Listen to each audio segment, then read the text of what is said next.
Everyone, कैसे हैं आप सब। आप सभी लोगों का टाइम ज्यादा ना लेते हुए सीधा सवाल जवाब शुरू करते हैं। किसी ने एक सवाल किया है कि मैम, मेरी जो वाइफ है उसे फ्लैशिंग की फैंटेसी है और मैं उसकी इस आदत से बहुत ज्यादा परेशान हूँ, क्योंकि वो पब्लिक पार्क में जितने भी बड़े बूढ़े होते हैं उन्हें अपने बॉडी पार्ट्स एक्सपोज करती है, फ्लैश करती है, और जितने भी अपार्टमेंट के जो लोग हैं सभी उसकी बॉडी का नजारा ले चुके हैं। मैं वो थक चुका हूं मना कर करके, इसका कोई ट्रीटमेंट बताइए। तो डियर, जो फ्लैशिंग जो चीज है ना, ये एक फैंटेसी होती है, एक डिजायर होती है, और वो किसी की भी हो सकती है, मेल की भी हो सकती है, फीमेल की भी हो सकती है। फर्क सिर्फ इतना होता है, किसी के अंदर कम होती है तो किसी के अंदर ज्यादा होती है। आप अपनी वाइफ को डराओगे, धमकाओगे, वो छुप छुपा के करना शुरू करेगी। अभी ज्यादा करती है तब कम करेगी, लेकिन करेगी जरूर। तो इसका सिर्फ एक ही तरीका होता है कि आप उसको इन्वॉल्व रखो, उसका माइंड डाइवर्ट रखो। मतलब अगर वो घर में खाली रहती है तो उसे किसी कोर्स में एडमिशन करा दो, कुछ भी ऐसा उसके इंटरेस्ट की चीज। अगर कुकिंग में उसको इंटरेस्ट है तो कुकिंग की क्लासेस दिलवा दो, डांस क्लास में उसको ज्वाइन करा दो। मतलब कहीं ना कहीं उसे सिर्फ पार्ट टाइम एक्टिविटीज में उसे बिजी रखो, सिर्फ यही एक तरीका है। देखा जाए तो जो फैंटेसी जो है ना, तो चीज ऐसी होती है कि इससे कोई बचा नहीं है आज तक। राखी सावंत को ही ले लो, आधी उम्र हो गई उसकी, लेकिन वो अपने हमेशा आपको जब भी आपको दिखेगी तो बूब्स को अपने फ्लैश करती हुई नजर आएगी। उसका मेन फोकस अपने बूब्स को एक्सपोज करना ही होता है।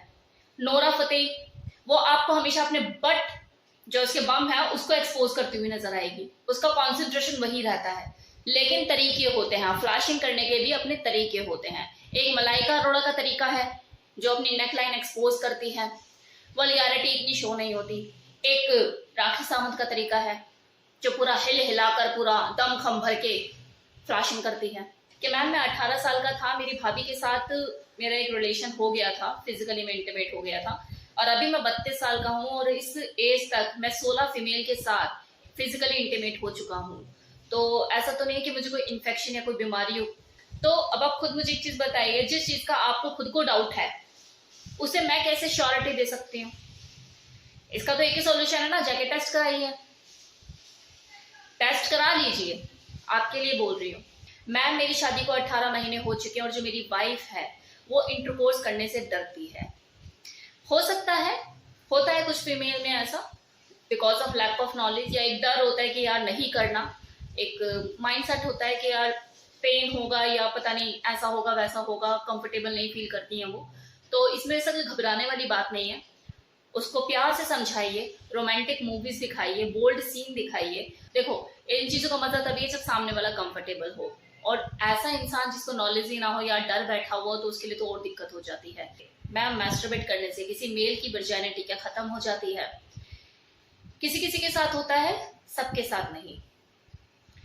नेक्स्ट सवाल, मैम मैं 55 साल का हूं और जो मेरी वाइफ है वो 53 साल की है। शादी को 35 साल हो चुके हैं और 10 साल से जो मेरी वाइफ है वो एकदम कंप्लीटली ठंडी है, जबकि मैं पूरा गर्म जोशी मेरे ऊपर सवार रहती है। मुझे समझ नहीं आता मैं क्या करूँ। अब जवाब जरूर दे, वीडियो में ध्यान से सुनिएगा। मेनोपॉज के दौरान कोई भी जो फीमेल होती है उसकी बॉडी में हार्मोनल चेंजेस आते हैं, उसका सेक्स करने की जो इच्छा होती है धीरे धीरे खत्म होने लग जाती है और वेट भी बढ़ने लग जाता है। तो आप तो अपनी वाइफ को वैसे भी जो बता रहे हैं मुझे एज 53 साल की है, तो आप इस सब आइडिया लगा चुके होंगे कि वो ठंडी क्यों है 10 साल से। अब अगर आपकी बात करें कि आपके अंदर तो फुल जोश है अभी तक, तो ऊपर वाले की मेहरबानी है आपके ऊपर, शुक्रिया अदा कीजिए कि आप 55 साल के हैं लेकिन आपके अंदर अभी भी वो गर्म जोशी है। और ये अभी कुछ साल और, 7-8 साल और अगर ऊपर वाले की ज्यादा मेहरबानी हुई तो उससे ज्यादा भी हो सकता है। तो मैं तो इतना ही कहूंगी कि समझदार को इशारा काफी होता है। अगर आप अपनी जिंदगी को जीना चाहते हैं तो जी लीजिए खुल के। तरीके मुझे नहीं लगता मुझे आपको बताने की जरूरत है, अगर आप मेरी वीडियोस देखते आ रहे हैं तो समझदार को इशारा काफी है। अब एक और सवाल, रिया जी, मेरा सवाल है कि क्या कारण है कि आजकल ऑनलाइन सेक्स टॉयज की डिमांड इतनी ज्यादा क्यों बढ़ गई है? लोगों की सेक्सुअल नीड, लोगों का एक्सपेरिमेंटल होना, कुछ लोग ऐसे होते हैं जो वैरायटी के शौकीन होते हैं। Sex toy is just source of fun and enjoyment. लोगों के अकेलेपन का सहारा है सेक्स टॉय। कुछ लोगों की फैंटेसी भी हो सकती है। तो ये सारे रीजन है जिसकी वजह से सेक्स टॉयज की जो ऑनलाइन डिमांड बढ़ती जा रही है। मैम अपनी वीडियो को सीधा क्यों नहीं बनाते? सीधा मतलब इनका कहने का मतलब है कि ऐसे जब फोन पकड़ते हैं तो इस तरह से वीडियोस देखते हैं ना लोग, यूट्यूबर्स इस तरह से बनाते हैं। मेरी ऐसी नहीं होती। इसके पीछे एक ही रीजन है कि मैं नहीं चाहती जब कोई मेरी वीडियो खोले, आई मीन ओपन करे, तो वो लेफ्ट राइट करना शुरू कर दे। मैम मेरी जो एज है वो 20 साल की है। लॉकडाउन के दौरान मेरी जो मदर है उनकी डेथ हो गई थी और मेरे जो फादर है वो मेरी शादी करा देना चाहते हैं। अब मुझे समझ नहीं आ रहा, मेरी एज तो कम है, मैं अपनी होने वाली वाइफ को सेटिस्फाइड कर पाऊंगा या नहीं, या मैं थोड़ा सा कंफ्यूज हूँ। तो देखिए, आपकी जो कंफ्यूजन है वो एक ही तरीके से दूर हो सकती है कि आप मैस्टरबेट करके देखिए। आपको अपने टाइमिंग पता लगेगी, अपनी परफॉर्मेंस पता लगेगी, थोड़ा आइडिया लगेगा। तो अकेले में मैस्टरबेट करके देखिए कितनी देर तक इरेक्ट रहता है, क्या टाइमिंग है, उससे आप आइडिया लगा सकते हैं। मैम आप किस तरह की फीमेल हैं? कूगर है, किस टाइप की आप वुमेन है? नेक्स्ट वीडियो में मेरे सवाल का जवाब जरूर दीजिएगा। आप जिस तरह की फीमेल समझना चाहते हैं समझ सकते हैं मुझे, आपको पूरी छूट है। गर्ल को भी सीरियस लव अफेयर के दौरान दुख होता है। अगर वो लड़की सीरियस रिलेशनशिप में थी तो डेफिनेटली उसे ब्रेकअप के दौरान दुख होगा, लेकिन अगर वो सीरियस रिलेशनशिप में नहीं थी फिर वो नाटक करेगी, उसे दुख नहीं होगा। हेलो मैम, प्लीज मेरे सवाल का जवाब जरूर दीजिएगा। मेरी जो वाइफ है वो ऑलरेडी शादी से पहले उसका बॉयफ्रेंड था और वो उसे भूल नहीं पा रही है। मैं चाहता हूं कि मेरी वाइफ उसे कंप्लीटली भुला दे, मैं क्या करूं? देखो, एक तरफ से बहुत आसान है और दूसरी तरफ थोड़ा सा मुश्किल है। कैसे? कि अगर आपकी जो वाइफ है वो अपने बॉयफ्रेंड के साथ सिर्फ फिजिकली इन्वॉल्व थी, ऐसे प्यार व्यार वाली कोई खास चीज नहीं थी, वो बस फिजिकली उससे अट्रैक्टेड थी, तो आप उसके साथ जब फिजिकली होए अपनी वाइफ के साथ, तो इस तरीके से परफॉर्म करे कि वो आउट हो जाए। उसके मन में आए, यार मेरा हस्बैंड तो तोप है, सारा चीज क्या है ये। मतलब आपकी ऐसी परत उसके ऊपर चढ़ जाए, आपके हर एक्शन की। आपकी किस करो तो ऐसे करो अगली पागल हो जाए, स्मूच करो तो ऐसे करो अगली होश भुला दे। मतलब एंड तक जाते जाते तो पहले अगली डिस्चार्ज हो जाए, वो बोले यार क्या खेल गया ये, क्या चीज क्या है ये। अगर आप इस तरीके से उसके साथ उसको सेटिस्फाइड कर पाए, 2 सेकंड नहीं लगेंगे वो अगली आपका ही गाना गाएगी कि यार मेरा पति। समझ रहे हैं ना? लेकिन अगर वो उससे प्यार व्यार में थी, अगर वो चीज उसके साथ है, तो देखो थोड़ा सा मुश्किल है, क्योंकि फिजिकली किसी को अट्रैक्ट करना आसान है, किसी के दिल पर काबू पाना, किसी के दिमाग को जीतना बड़ा मुश्किल है। तो वहां आपको थोड़ा सा सब्र करना होगा।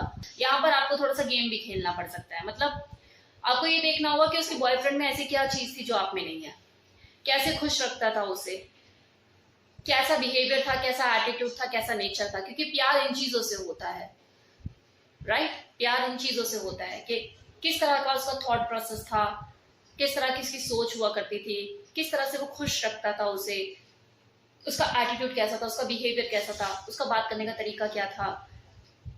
ये सारी चीजें यहाँ पर आपको ना ये देखने की जरूरत है कि वजह क्या है। सबसे पहले ये देखिए कि वजह क्या है, कि वो अभी भी जो उससे अटैच्ड है, इसके पीछे वजह क्या है, उसे तलाशिए।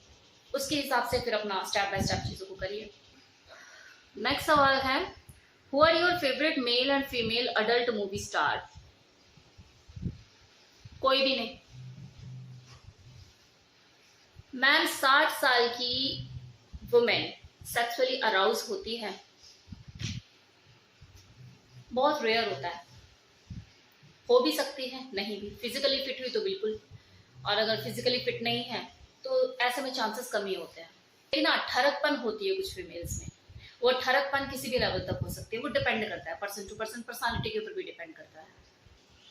मैम मैंने एक दवाई ली थी जिसकी वजह से मेरा जो लिंग का जो साइज है वो 10 इंच का हो गया, लेकिन टॉयलेट के टाइम पे बहुत दर्द करता है।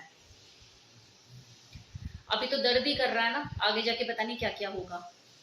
मैंने अपनी हर वीडियो में ये चीज बोली है कि अपनी बॉडी के साथ कॉम्प्रोमाइज मत करो।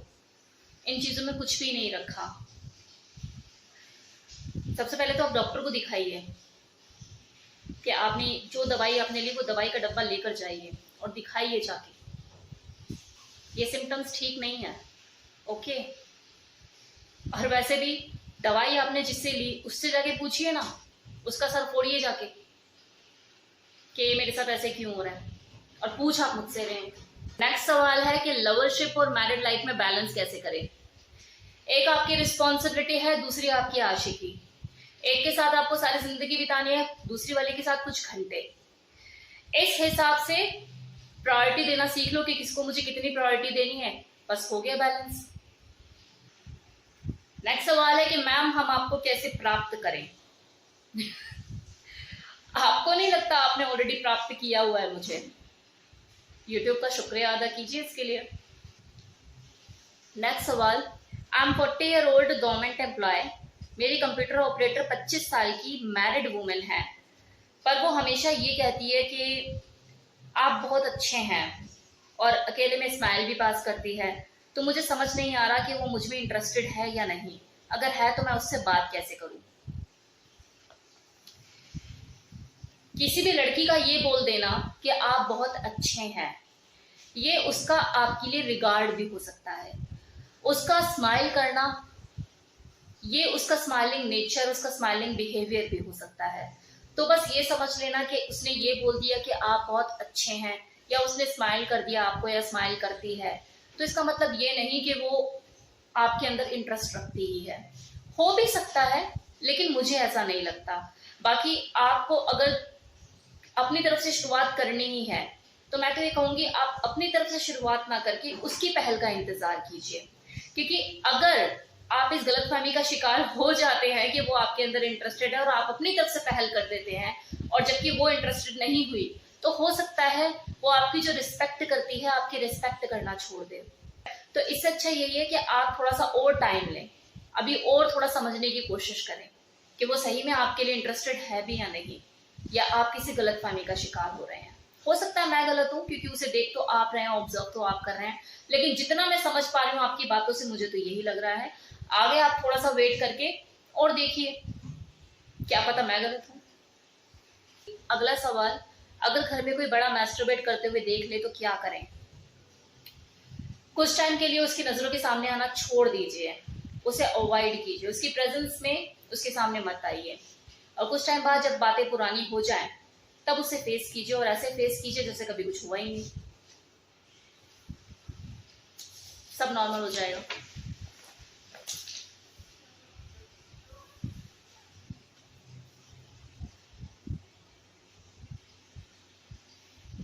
एक बहुत ही